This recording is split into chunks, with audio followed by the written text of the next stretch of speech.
haru King Nasar akhirnya bertemu sang putra. Falhan Absar adalah anak dari pernikahan Nasar dengan mantan istrinya Musdalifah. Selama bertemu, Nasar dan Musdalifah pun nampak tak kuasa membendung air mata. Pertemuan Nasar dengan sang anak terjadi sewaktu Musdalifah menjadi bintang tamu di acara pagi-pagi ambyar. Setelah Nasar bertemu dengan sang putra tercinta, ia nampak sangat bahagia. Bahkan Nasar langsung memperkenalkan kepada penonton jika Falhan Absar adalah anak kandungnya. Falhan Absar ternyata juga mengaku rindu dengan ayah kandungnya, Nasar. Nasar menyadari keterbatasannya sebagai orang tua. Namun, ia akan terus berusaha jadi ayah yang baik buat anaknya. Saya tidak pernah bilang kalau saya seorang ayah yang baik, ucap Nasar, dikutip dari kanal YouTube Trans TV Official, Rabu, tanggal 14 September tahun 2022. Saya tidak pernah bilang saya seorang bapak yang bisa memberikan contoh yang baik, lanjutnya, tapi saya berupaya, di balik kekurangan saya yang banyak sekali, saya berupaya menjadi seorang bapak yang baik, imbuhnya.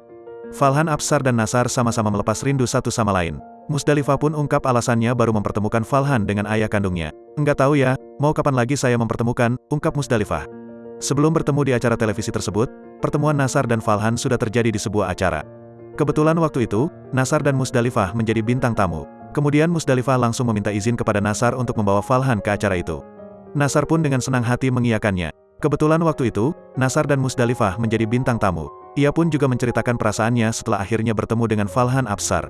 Bahkan King Nasar juga mengungkapkan jika dirinya dengan mantan istrinya tak ada permusuhan. Hubungan keduanya masih terjalin baik.